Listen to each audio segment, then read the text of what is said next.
Кыямат күнү балким сооп амалдарыңды өзүң күткөндөн да салмактуураак жолуктурасың. Ушул кылган жакшылыгың үчүн бир адам болсо да пайда алып калса, сага сооп жазылат.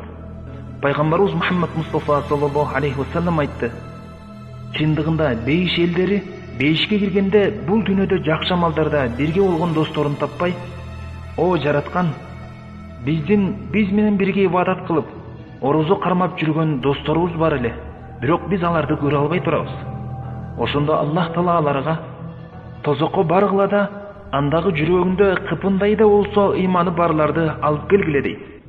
Хасан аль-Басри, Аллах аны өз мээримине алсын, мындай деген: ыймандуулардан өзүңөргө көбүрөөк дос алгыла. Анткени чындыгында алар кыямат күнү силерге жактоочулук кылышат.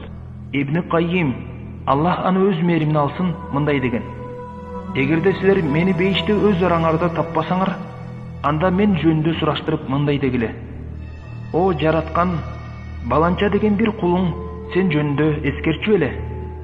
Андан кийин Ибн Каййим, Аллах аны өз мээримине алсын, ыйлап жиберди: силерден суранарым, эгерде мени бейиште өз араңарда таппасаңар, мен жөнүндө сураштыргыла. Мүмкүн мен да силерди Аллахка эскерип калармын. Аллах кемчиликтерден аруу жана улуу. О Аллах, биз сенден сага ибадат кылууга өгүт кылып, сен жөнүндө эскерте турган имандуулар менен достоштуруңду суранабыз. Урматтуу мусулман бир тууганым, ден соолукта болууну каалайсыңбы? Орозо карма. Жүзүң нурдуу болуусун каалайсыңбы? Түндө ибадат кыл. Кыйынчылыктардын кетүүсүн каалайсыңбы? Куран оку. Бактылуу болууну каалайсыңбы? Намазды өз убагында оку. Жеңилдөөнү каалайсыңбы? Күнөөлөрүңдүн кечирилүүсүн тиле. Кайгы кападан кутулууну каалайсыңбы? Дуа кыл. Кыйынчылыктардан арылууну каалайсыңбы?